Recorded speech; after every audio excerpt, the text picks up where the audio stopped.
Yo, this is Jonathan from Theolodudes podcast. Yeah. Say what's up, guys. What's up? Hello. So I got Joseph and Vasquez in the studio. Yeah. And we're doing something new, guys. We're actually recording a video. That's right. So let's smile and wave. Smile and wave. All right. It's the first time. First time ever. So hopefully everything goes well. But hopefully it runs smooth. The whole editing and the whole audio. So yeah, man, it's been a while since we actually did that episode. Long time. It has been a while. The last time was like in March or February? I think it was March. It was like before my March. birthday or something, man. It was been a while. Why? Well, there's changes that happened in our church. We had some major changes, guys. We actually transitioned to a different type of ministry, different type of church. We're adding stuff to our church, but we have new leadership as well. And so it's a big transition. So we had to kind of like put a pause on the episodes and focus on building the church. So Yep. That's right. But so today is actually the World Cup. Mexico's playing yes. against South Korea. South Korea. Ooh. That's why I have to rock my Your yellow shirt. Yellow shirt. Oh, You know, man. yellow fan. You know? La dicción. Yeah, so well, I used to be a great big soccer fan. Actually, I used to love Mexico, the selección, but I stopped watching it. I became like a hater. Okay, why? Well, the reason why is because in 2002, Mexico had like an awesome squad. They had Jared Borghetti, Cuauhtémoc Blanco, Borghetti, I remember that. El Cabrito. They had a bunch of good players, man. Omar. Now Omar Bravo wasn't there yet. Ah. Man, you're talking later. They were like they had the good squad, man. And Rafa Marquez. Rafa Marquez always been there. He's still there, right? Yeah, he's still there. He's like 50. Yeah, they had a good squad, man. They played against Italy, and Borghetti did an awesome goal, man. Like they were dominating Italy, dude. Like El Cabrito was making the Italians look silly, and Italy is good. They play against Croatia, they beat Croatia. Then they play against Ecuador, they beat Ecuador, and they were doing good. They were like the leaders of their group. So then they were like, okay, you know what? They're gonna play against a sorry team. The next round was against a sorry team, dude. What Like, team? You remember? Yeah, I remember clearly who it was. Who was it? It was against the USA. Oh, my goodness. And the USA wasn't sorry that, team. they weren't that good during that time. They were still known to be like kind of sorry. And when it was Mexico plays against them, now we watch it in college. We're doing like a little summer program at a college place, and all the Mexicans, and I had a friend, and ex-girlfriend, whatever. She liked USA, and USA beats Mexico 2-0, and the whole game they could have scored like 6 goals, USA, and they humiliated Mexico, man. And from there on, I was like, that's it, no more Mexico, I'm out. So I started watching only the club, Mexican teams. So. But the World Cup's only once every 4 years. Yeah, I know, man. I'm a Mexico hater, dude. I don't like Mexico anymore. I'm in the World Cup. Did you feel betrayed? I felt betrayed. Yeah. But to be honest, deep inside, man, I still go for Mexico, man. When they won last week, I was like, yes, it beat Germany. Hey, it was the first time in the actual World Cup. Yeah, it's crazy. That they beat Germany? They That's got crazy, eliminated dude. by I Germany. thought they were gonna lose actually. They got eliminated by Germany in 1998. I remember watching that in Mexico. Yeah. Yeah, they were actually doing pretty good. They were Mexico winning, was right? doing good. Yeah, they were winning. And they missed so many goals, man. El Matador, Luis Hernandez, you remember him?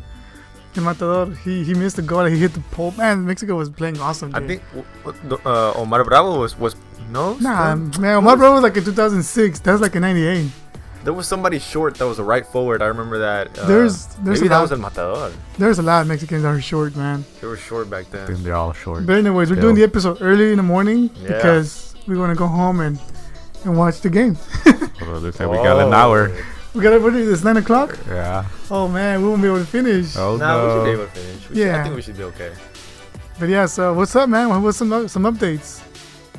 Well, I just recently got a job at just making this, like, kind of building mirrors, I guess you can say. You don't build mirrors, bro. You install mirrors. No. There's the installing part, but how do you get it to the installing part? You got to put it together. You got to put I the frame see. You don't- together. okay. I got to cut the mirror. Yeah, I misunderstood. I thought when you said build, I thought you meant like create mirrors. Oh no. Well, we already have like big mirror sheets there, and I had to cut it to the actual size. I think the tallest Nice. one I had to cut, it was crazy, man.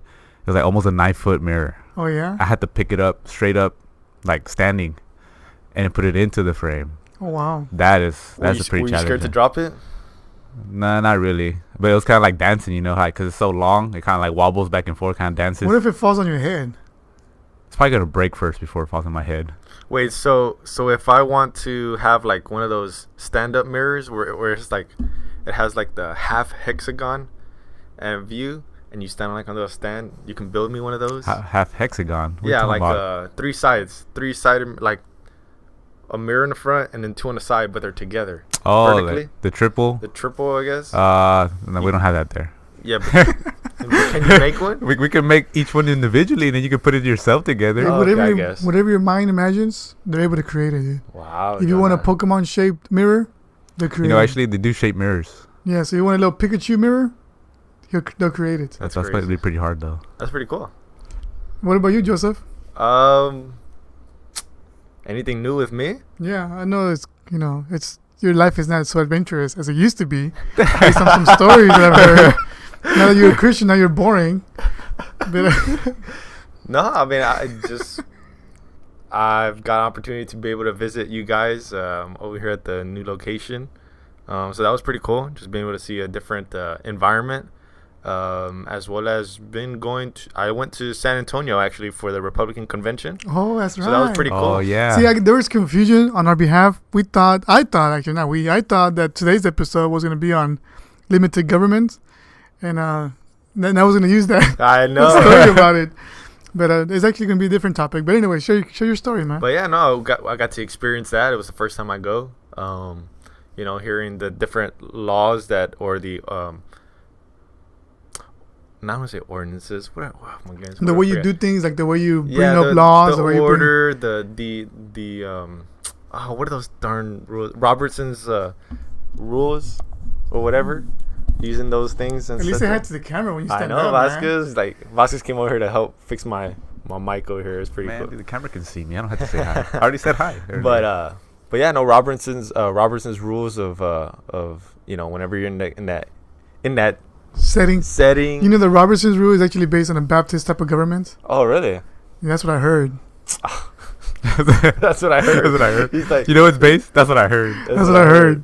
Yeah, that's pretty interesting. I went to the convention as well. Yeah. Yeah, I went when I think I shared this story before, but I went when Ron Paul was running. Oh. And the Republican convention. Yeah, he was running in 2012 and 2008. I remember I liked listening to Ron Paul before. So I became a Christian. I went to the one in 2012 when he was running, and I was a delegate for Ron Paul, and I was trying to get more delegates for Ron Paul. But anyway, that was a pretty cool experience. Wow. Because we had to be sneaky, because nobody wanted Ron Paul to win, so we had to pretend like we were just regular neocons, regular Republicans. Neocons. So we were like, yes, we love Israel, yeah, pro-Israel, yeah, pro-Ted Cruz, yeah, but we're actually Ron Paulians. Oh my god. But anyways, so yeah, it was pretty cool, man. That's good that you went there. It's a good experience to have. Yeah, maybe next time. I guess when we talk about limited government, I'll talk about actually some of the laws that they wanted to push for. I say laws. One of them was talking about homeschooling, and how the government can actually benefit, or I say the government can benefit those who do homeschooling, and so that may be a good transition to the actual next time topic. But we do have a different topic for today. Yeah. So what is that topic? The topic we're going to be talking about is actually alcohol. Oh. Should Christians drink alcohol? Or what does the Bible say about alcohol? Christians and alcohol. Yeah, Christians and alcohol. Yeah, there you go. Christians and alcohol. So what do you guys think? Should we be drinking alcohol? You might think it's coffee. It's actually a shot of whiskey. Dark brew. Dark brew. But anyways, now it's coffee. So yeah, so what's the deal with alcohol, man? A lot of people think that alcohol is a sin. Is it a sin? Yeah. What does the Bible say about it? Well, the Bible doesn't prohibit alcohol, actually. It doesn't. It says That does. alcohol. Well, It says do not be filled with wine. No, this is Do do not not get drunk with wine. drunk with wine. Get drunk with wine. That's a different word there. Now, I looked at this verse. I was looking up some verses, and I found this one from a website, and I looked it up on Amos 9:14. I'm not going to read it. Well, I guess I could read it. But, Yeah, read it, man. but it's talking about the restoration of Israel. And then it's saying that God was saying that once God does that Israel will be drinking the fruit of their wine. Read it. So why would God allow after restoration, if something good, he speaks well of wine there. That's with the restoration. So you can see that drinking wine. Do you remember what verse was it? I'm pulling it up. It's Amos 9:14. I'm going to read it, okay? Okay, I'm trying to get there, but It says, the subtitle is called The Restoration of Israel. Then I'm going to read from verse 13. It says, cool. Yeah, Behold, read the context.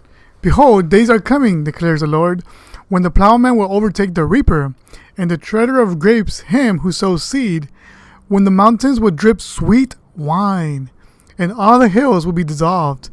Then here's the important part. Also, I will restore the captivity of my people Israel, and they will rebuild the ruined cities and live in them.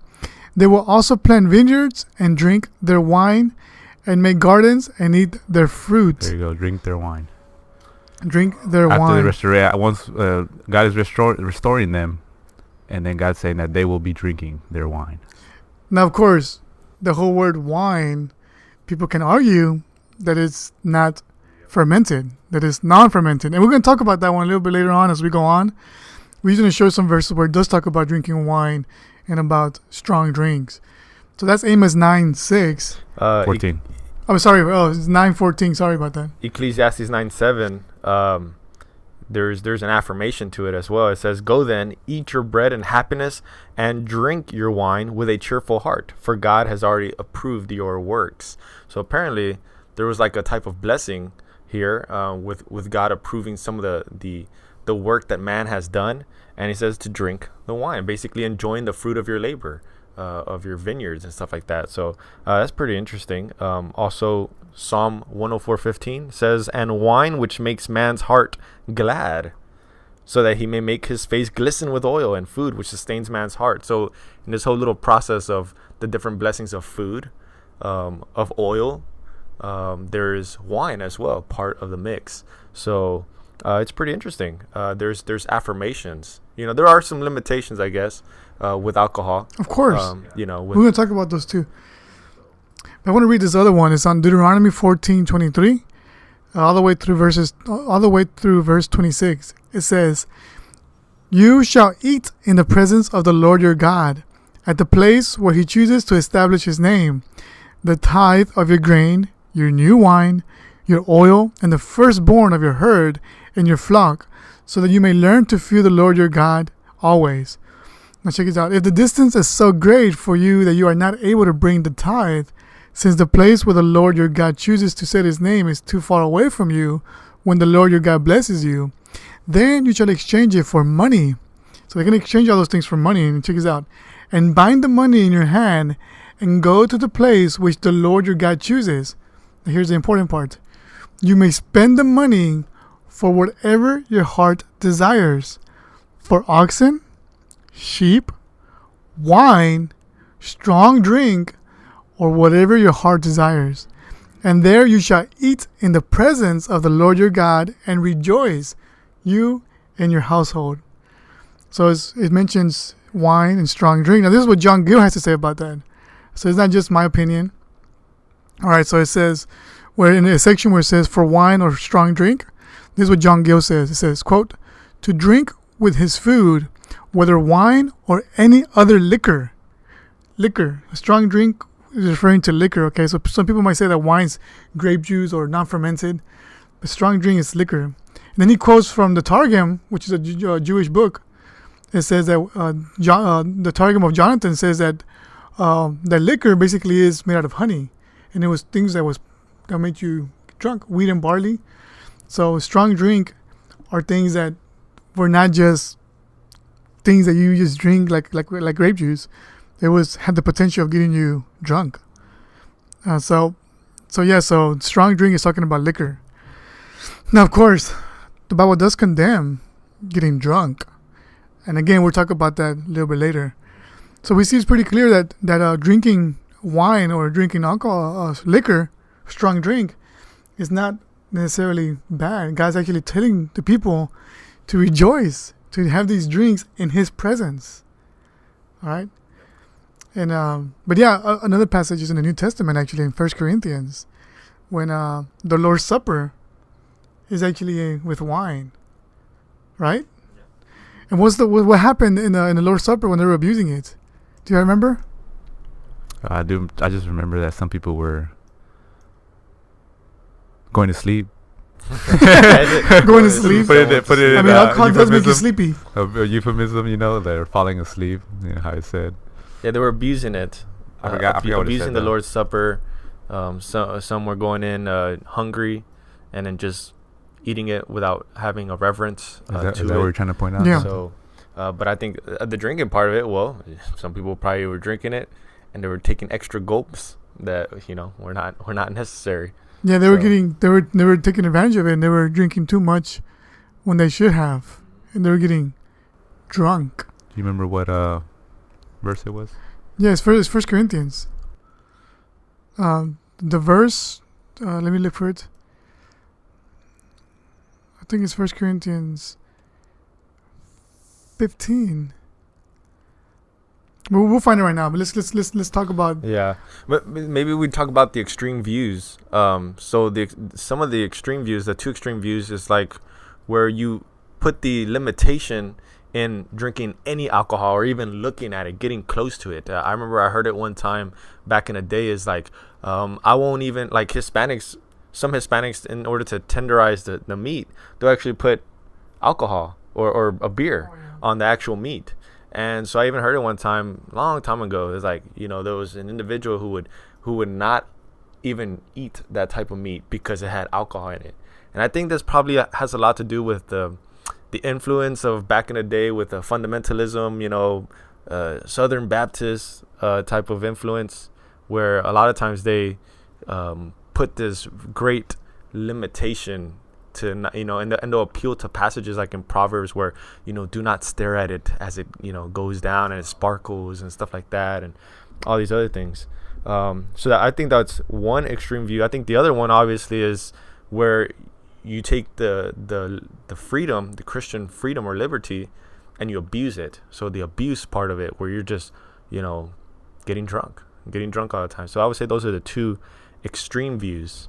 Yeah, that's right. Some people try to have like these disciplines, man-made disciplines, that if you keep those man-made disciplines, then somehow it makes you more spiritual. Whether it's not chewing gum inside a church building. Some churches have those standards. It could be anything. With forbidding marriage or withholding yourself from marriage. They think that if you do that, like, he's self-disciplined, he's single. And not necessarily. Sometimes it's actually, they're only man-made disciplines. And sometimes the people who don't drink beer, they think that because they have that discipline, then they're more spiritual than others. Because, I don't drink beer. But Nowhere. That's not a good, it's a good discipline if you want to have it as a personal conviction. Yeah. But it does not make you more spiritual than someone who does decide to drink a cup of wine or a shot of liquor. Yeah, the Bible says nothing about if you don't drink alcohol, you're more spiritual somehow. Yeah. And you can have that, if you, because some people, it may be a weak area and they have to discipline themselves to not drink or consume alcohol, and that's fine. But once someone starts saying that, you have to not, drink it because whatever, or if you drink it, then somehow you're less spiritual, then that's when they cross the line and say, and that's really when they just cross the line. That's not the actual way it is. The Bible doesn't say, thou shalt not drink alcohol. And I think that's like the idea of moralism, because moralism basically says, you are basically, with these man-made rules, you are more right with God. You are better. But that's just a list of morals, and that's not what Christianity is. Christianity is not like a to-do list of keeping these morals and therefore you're good. No, it's now that we are Christians by grace through faith in Jesus Christ as Savior, we have liberties. We have freedom. Not only freedom to live according to the law, but not in bondage to the law, but obeying Christ and etc. But also the freedom to do the activities that, enjoying pleasures that God has given us. I can think of it doesn't have to do with alcohol, but just doing activities that as a Christian, and comparing them to how I would have done it back as a non-Christian. I enjoy these simple activities like a board game or whatever so much more than what I did as a non-Christian. So it's, I think the same way or principle, I guess, goes over to whenever you're drinking alcohol. I mean, if you're keeping a list of being right with God, then you are basically having an idea of moralism in your life, that you're better because of your moral standard, and that is not Christianity. Yeah. But yeah, so moralism, this whole moralism of Christianity is actually can bring a lot of people down, and it can make you feel The false standard. Yeah, it can make you have a false security actually of sanctification. You might think you're actually sanctified when in reality you're just not really. No, yeah. Yeah, you're like no. That's like no. And this is what non-Christians see. Sometimes non-Christians see this and they're influenced, and they think, well, if that's Christianity, then I won't ever be able to meet that standard. I remember for me that was one thing when I went to a church, and they said, no, you can't dance. When I became the pastor was talking, like, when I became a Christian, you just can't dance anymore. And for me, I loved dancing, so I was like, you know what? If that's what it takes to become a Christian, I was like, I guess I at least at this moment I'm not going to become a Christian because I'm not gonna make it. That was my mentality. It was kind of funny. You gonna say something, Jonathan? Yeah. You're gonna be like, what the? What makes dancing? What is dancing? Hey, this is about alcohol, not about dancing. So. But doesn't it go together? When you're drunk, you usually start dancing. I've seen many drunk people who never dance. Once they get drunk, they be dancing, cumbias and all kinds of stuff.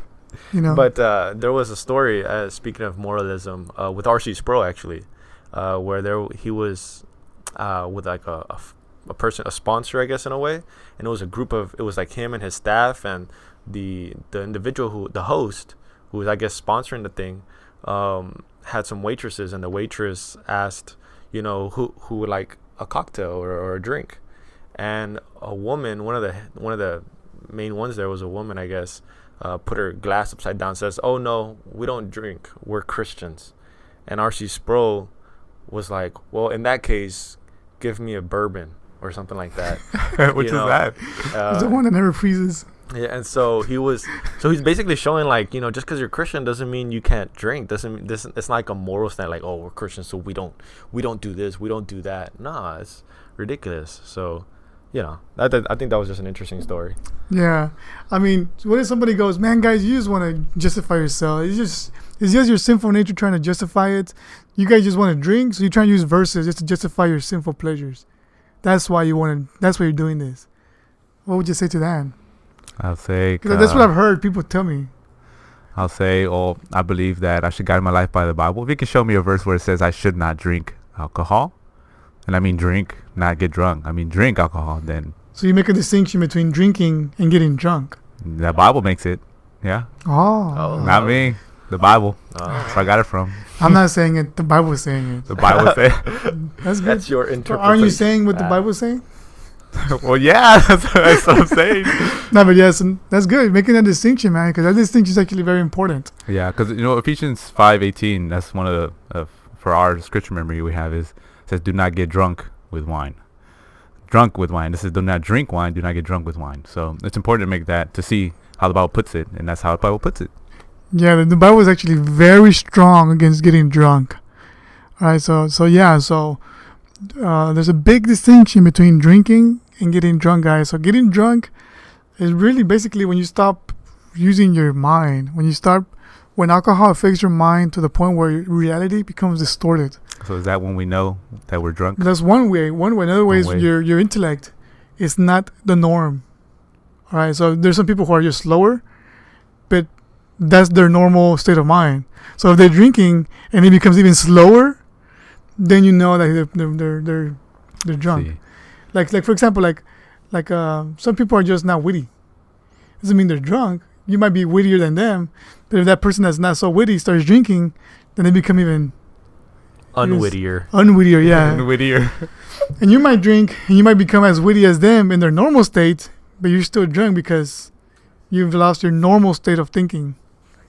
So everyone has different subjective levels of being drunk. Would you say there's always a certain will be the same for everybody as how they can tell when they're drunk or when someone is drunk? It's like, is that what that line always be the same for Well, everybody? I think that like the government, like the police, they do have a universal standard, and that's what people won't use that excuse, and I'm okay with that. You know, when you're driving, cause especially when you're driving, because when you're driving, you have to be very careful. So like in the government, like in the police force, they have a certain universal standard of what will make somebody drunk. If you have a certain levels of alcohol in your body, then you're considered legally drunk. But only because you're legally drunk does not mean you're actually drunk. But you still follow those rules because we need that law, or else people are gonna just, well, I'm not drunk, you know. But sometimes they even do those little tests, the left hip hip, Oh yeah. right hip hip.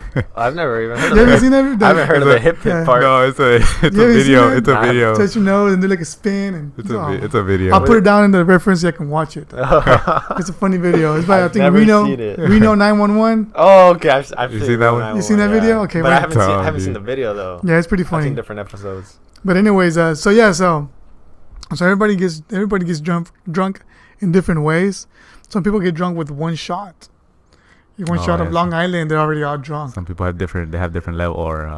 A beer Or Rita. was it not resistance? Yeah, resistance. different? Tolerance. Tolerance. There you go. I have a very strong tolerance. Like I'm an expensive drinker, dude. So if I'm Caro. if I'm gonna drink, one would just kind of like tickle. Not even, huh? It's just like for the thirst. It's just for the third, yeah. It's for the Balance. third. Quench the thirst. But so yeah, but Nah, I don't drink often, guys. Alright, so I don't think I'm. In fact, the time that I've been drinking the most, it's actually been this year. Alright, so I'm not gonna say when, but this year I've been drinking a little bit more, but not getting drunk. Yeah, not getting drunk. Yeah, for me, man, 2 beers. That's it. I already feel it, dude. I can't do more than. Well, more Vasquez than is he's a weak drinker, dude. Yeah. He drinks everything sweet. He's the kind of guy who drinks Smirnoffs. You know, he'll come Nah, with the Smirnoffs. I kind of like Smirnoff. I like more of the Wine other coolers. different sweet beers. I like the Reds. You heard of that one? I have not heard of it. like in the Like Angry Orchid. What? Dude, they have them on the shelves, dude. It's not, come on, man. It's nothing, when the like. when Red the line? Rockets when the Rockets were playing the Warriors. Warriors, we came together and we all bought we didn't all buy. Efren bought everything, food, and he brought cold. He calls them cold drinks.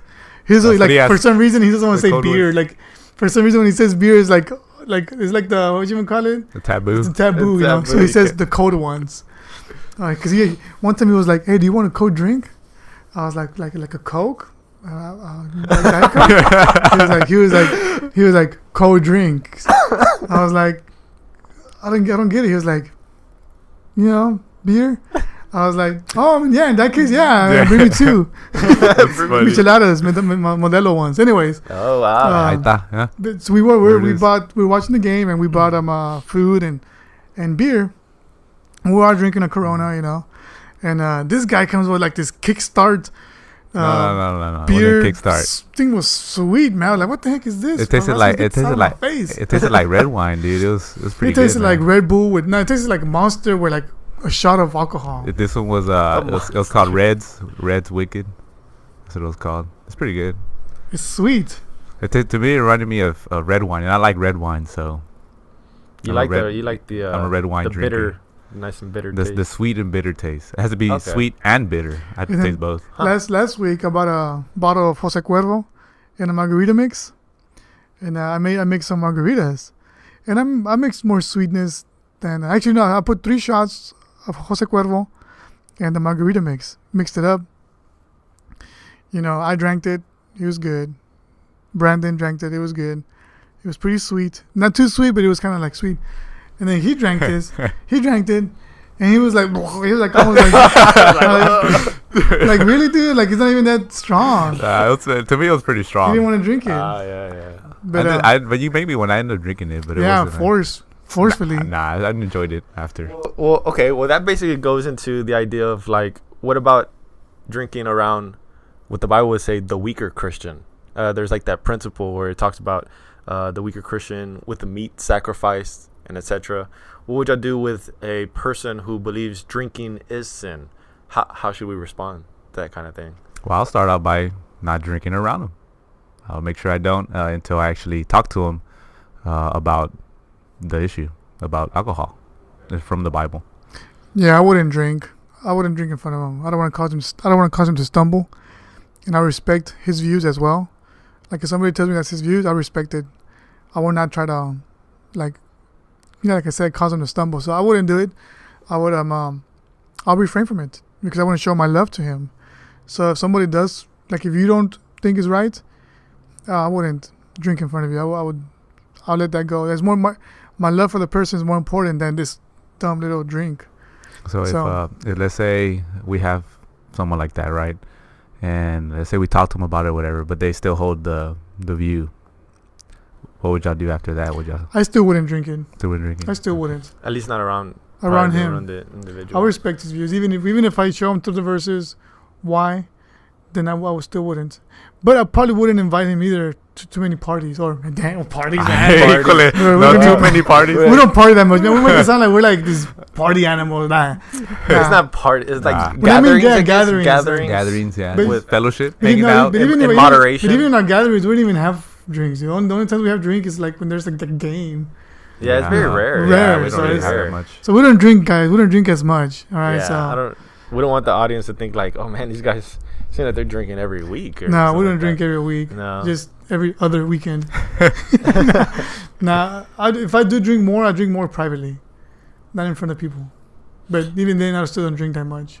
I think that's important too, because I think the other side of it is, like, let's say you tell someone, hey, I'd probably be cautious because this person thinks, drinking is sin, so be cautious. And I guess sometimes even some people's response to that, if you were to warn them about it and they're just like, who gets offended by it, and well, I still want to drink. I think they'd be cautious of pride. Yeah, you don't want to do that. You don't want to be like, well, you just want to cause trouble, division.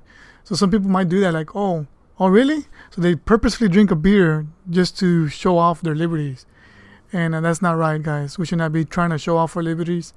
We do have a lot of liberties as Christians, but we're not to go around boasting about them or not boasting, but making people feel uncomfortable with our freedoms. Well, actually, that reminds me of what Paul actually said in I have it here, 1 Corinthians 10, 23 to 24, and this is what it says. Let me just get to that chapter. 1, 2, 3, 4, 5. Bam. All right. What? Yeah, he talks to himself a lot, guys. That's why it'd be good for the who wants to be a millionaire. You know how when they're asking him a question, dun, dun, dun, is it this or is it that? Oh, I don't know what it is. Anyway, so this is what Paul said. Hold on, man. I just want to let the world know something about Vasquez. What? Okay, Vasquez, this guy, he's the kind of person that you just want to like karate chop in the throat. What in the world? All right. In love. In love, of course. Dude, and if it causes you to stumble, then I won't do it in front of you, but I will karate chop him in private. But he's the kind of guy that's like kind of like this, dude. Like you ask him, hey Vasquez, do you know how to fix this? He's like, yeah, I know how to fix this. I'm like, awesome, dude, come and fix it. Oh, I forgot. I'm like, dude, like really? I was just playing around on that one. Whatever, man. I did it on purpose. Have you ever watched the Doug song? Oh yeah, then he waddle. And he waddled up to the very next day. Waddle. Well, he reminds me of that Doug, man.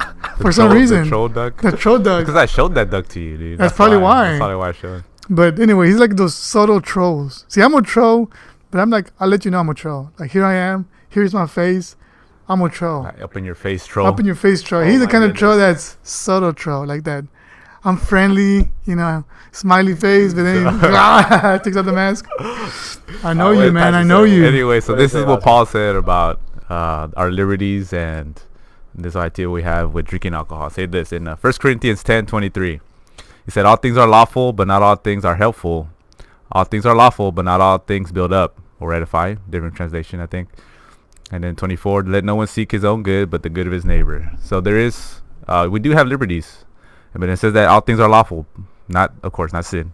But it says that not all things build up, because we have to look to others. We have to, it's not just about us. It's about the church, about others, about what, the family, our family that we have.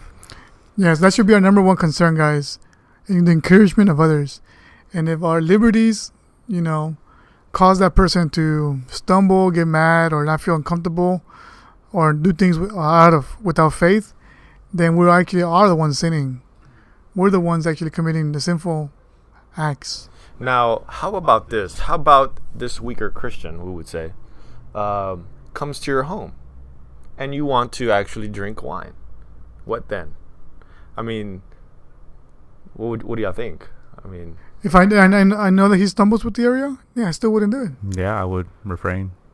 I would say it would be refraining. Okay. What about like he comes consistently and you just could never drink wine around him? Like you can never drink anything. Would you just limit yourself then? You can't enjoy some of the freedoms in your own home? Well, I would tell him first. I would try to explain to him why it's not, sinful.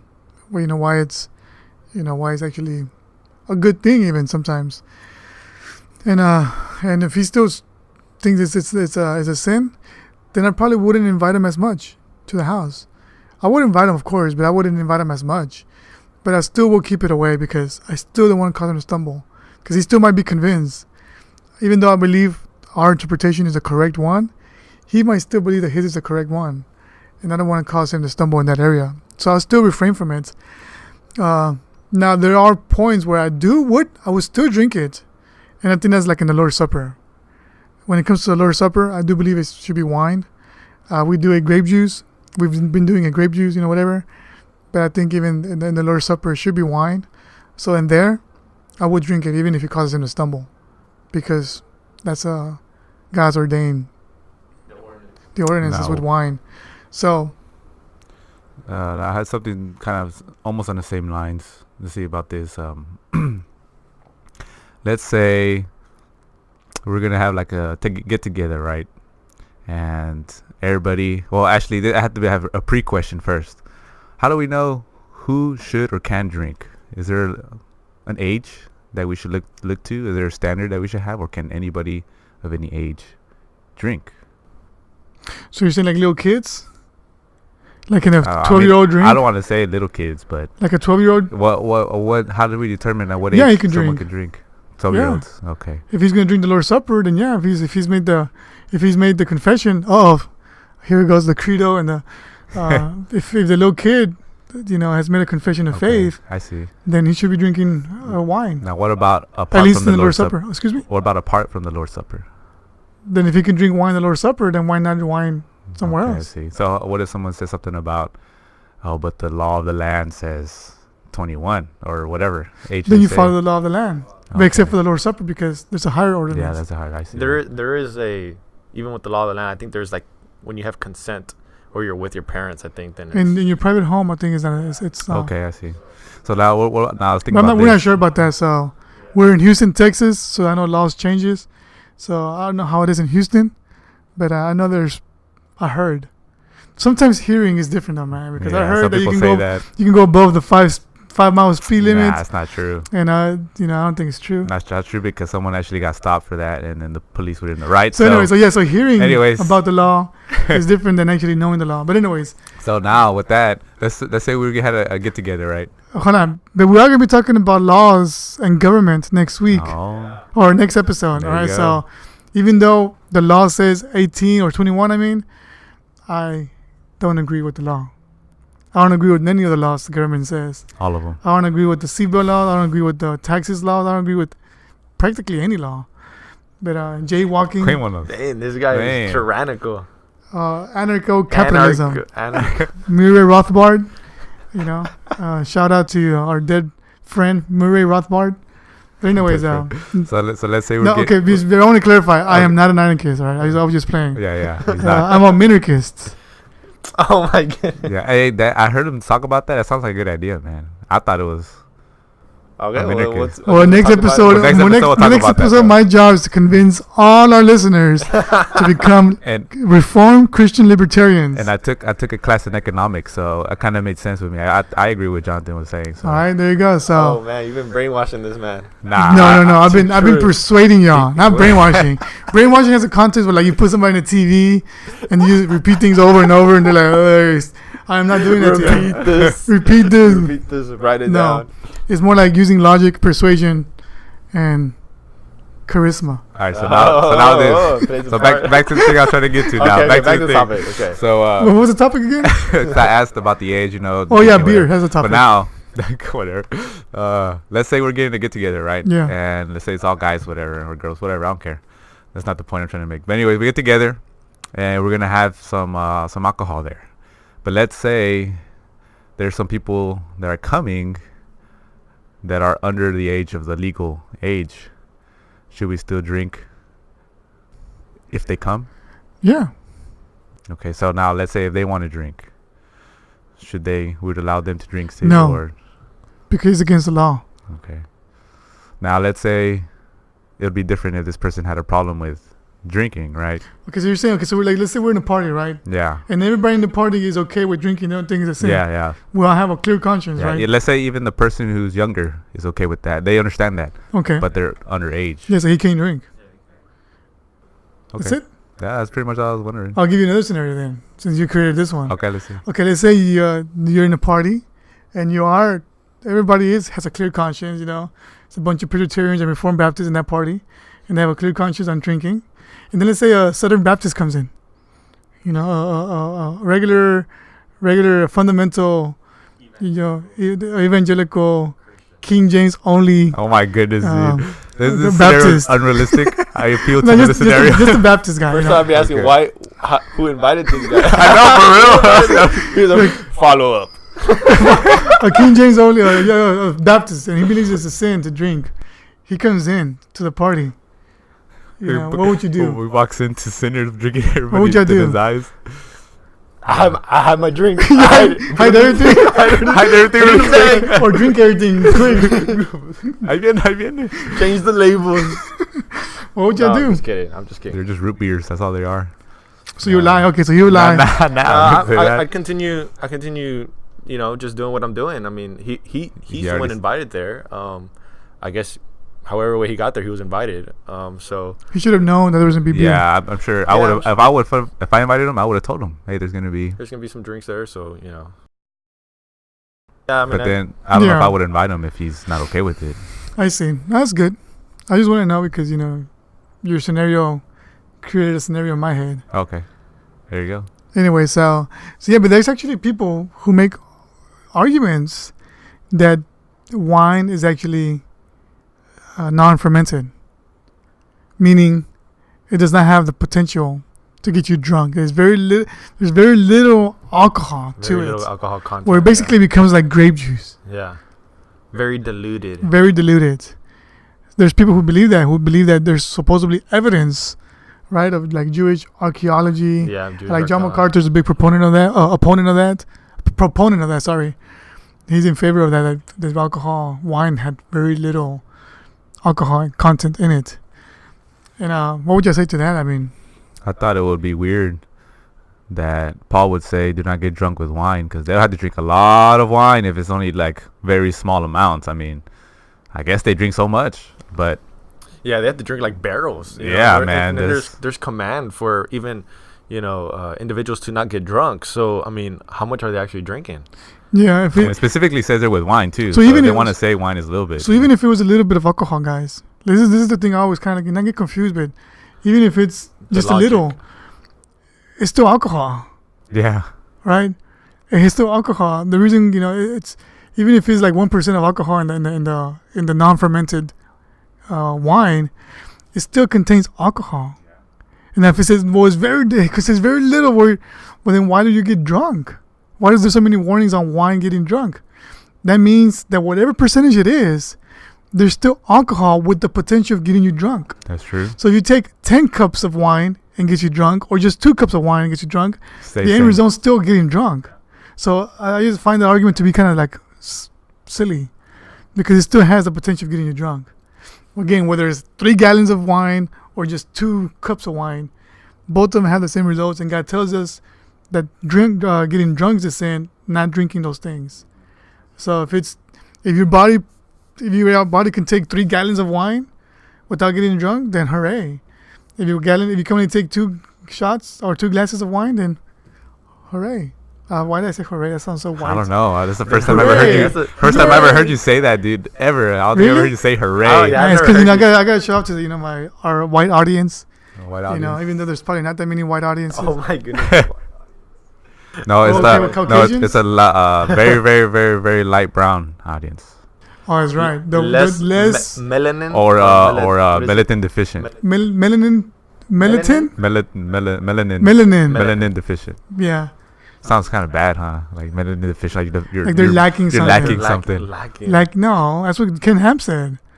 Yeah, That's what he Ken said. Ham's language, so- Melanin deficient. And That's what he he's- said. If what he says, it's the truth. Yeah. Because this is. Oh, it's not. That is white. His mic over there is white. That cup is white. Now, alcohol is not intrinsic. Like, I guess some of the limitations, or I say, you have this like pietistic view, like everything that has like pleasure or is like evil. Alcohol is not intrinsically evil in and of itself. It's not sin. So to go to this extreme view that some people have, I mean, it goes too far, because you can take it to other things. Well, what about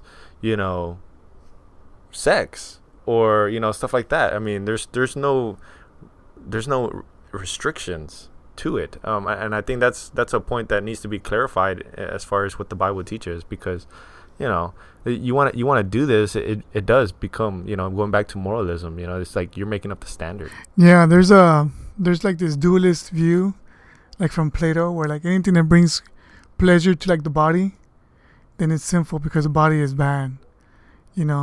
That's more like a Plato view actually of reality. The Bible tells us to enjoy things. Have right there in the Deuteronomy passage, it says so you can rejoice, you can enjoy those things. So bodily pleasures are not always wrong, guys. Unless explicitly Yeah, said in Scripture. or abused, or using the pleasures above your love for others, like the whole drinking. Because I like drinking, it gives me a good pleasure. I enjoy it. What about seeing a sunset?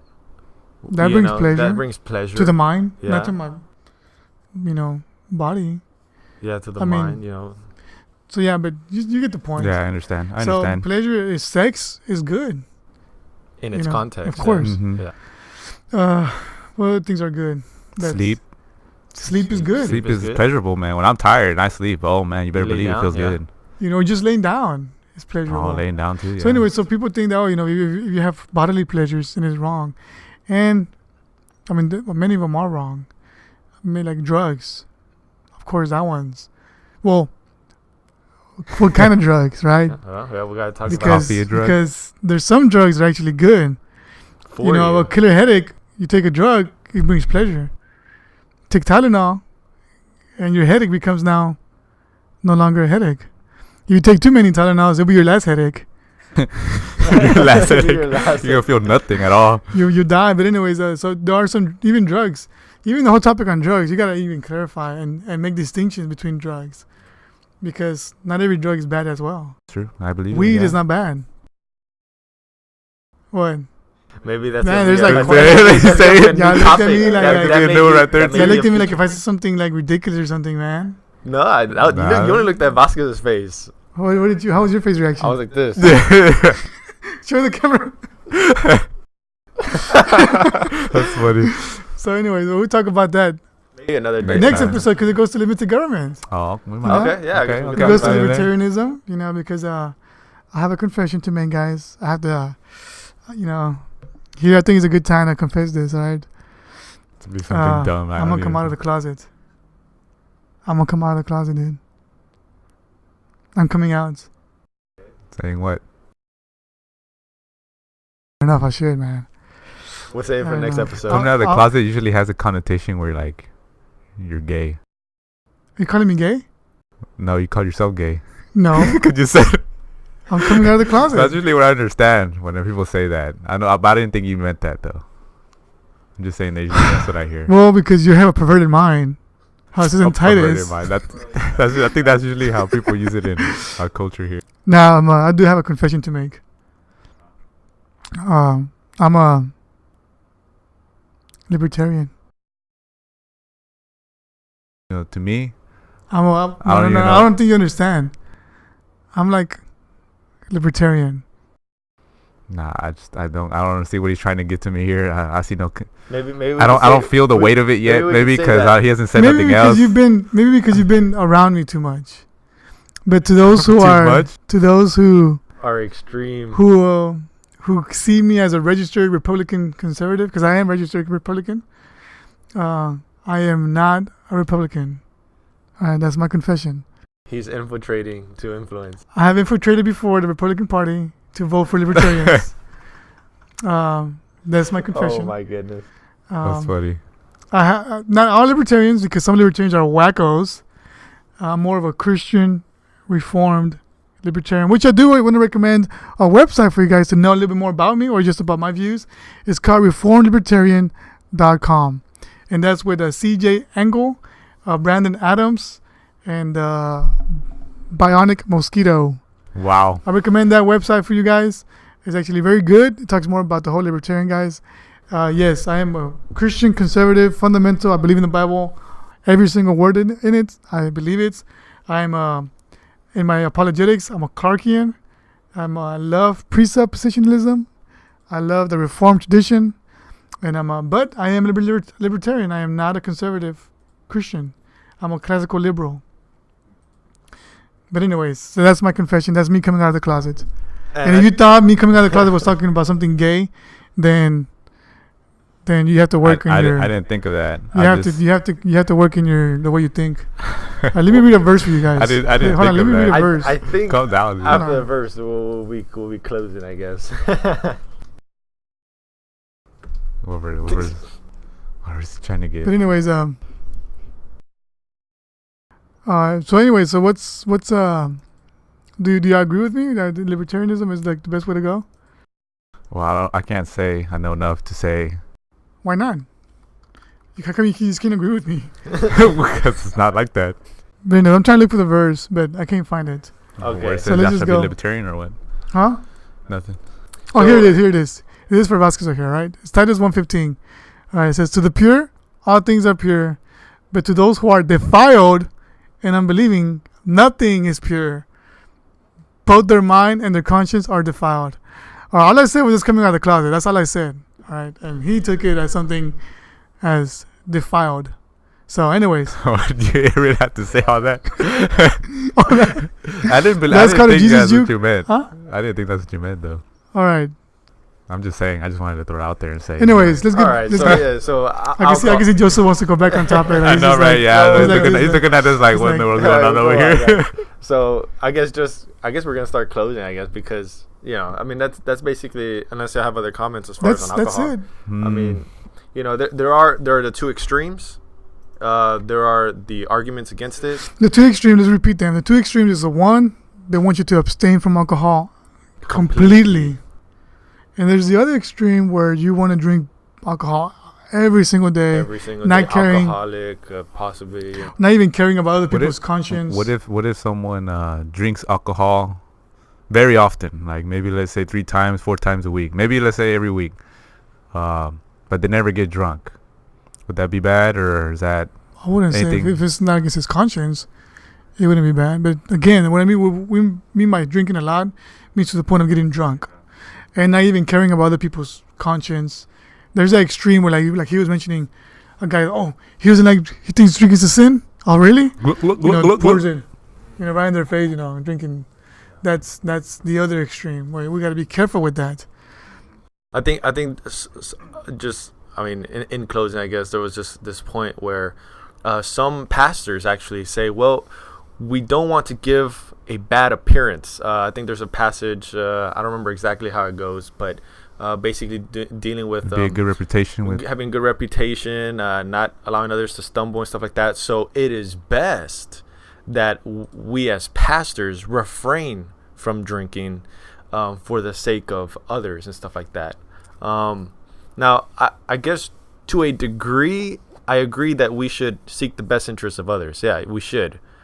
But to abstain from something that is not intrinsically evil, then you can take that to other categories as well. I mean, other topics. Yeah. Not just alcohol, but like That's other true. freedoms. Mhm. So, to abstain. Because from these people things. stumble in sex, therefore I'm not gonna have sex with my wife.